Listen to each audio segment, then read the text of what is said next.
నా కుటుంబం ఎవరు? నా ఇంటికన్నా పెళ్ళాం పిల్లలు ఉన్నారు. కానీ వారు ఆనందంగా ఉంటే కాదు, మీరంతా ఆనందంగా ఉంటేనే నా కుటుంబం ఆనందంగా ఉన్నట్లే. అందుకే ఈ ప్రయత్నాలన్నీ కూడా. కాబట్టి మళ్ళీ మీకు పండుగ ఉంటుంది కాబట్టి 3 పండుగలు, రేపు భోగి, ఎల్లుండి సంక్రాంతి,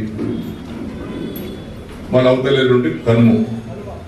ఈ 3 పండుగల సందర్భంలో మా ఆడబిడ్డలకు, మా అన్నదమ్ములకు అందరికీ హృదయపూర్వకమైనటువంటి శుభాకాంక్షలు, అభినందనలు.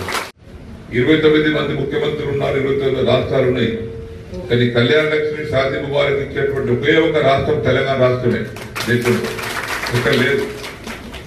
ఇంధనం ఇల్లు జాగా లేని వారికి బాన్స్వాడ టౌన్ లో కూడా కొన్ని గ్రామాలలో గవర్నమెంట్ జాగా ఉన్న దగ్గర ఏదో ఒక దగ్గర జాగా చూసే ప్రయత్నం చేస్తున్నాం. గరీబ్ వాళ్ళని తీసుకోండి, జాగా ఉన్నవారు ఎవరు, జాగా లేని వారు ఎవరు, పేరు రాసుకోండి.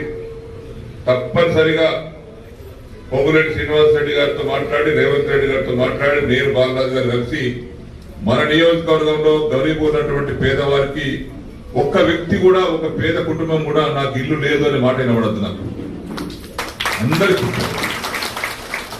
కాబట్టి కొత్తగా సర్పంచులు ఎవరైతే అయ్యారో వాళ్ళు మీ గ్రామాలలో ఎంక్వైరీ చేయండి, మాకు లిస్టు తీసుకొచ్చి న్యాయబద్ధంగా ఇవ్వండి, బోగస్ లిస్ట్ ఇవ్వకండి. మేము ఎంఆర్ఓ ఇస్తాం, వాళ్ళు ఎంక్వైరీ చేస్తారు. ఎంక్వైరీ చేసిన తర్వాత మీరు ఇచ్చినటువంటి పేర్లను నిజమైన పేదవారిని ఎంక్వైరీ తేలిన తర్వాత జాగలు ఉన్న వారికి జాగాలు చూద్దాం, జాగ లేని వారికి, జాగలు ఉన్న వారికి ఇల్లు వెంటనే మంజూరు చేస్తాం. కాబట్టి ఆ విధంగా గౌరవ సర్పంచులు ఆ విషయాన్ని గుర్తుపెట్టుకోవాల్సి కోరుకుంటూ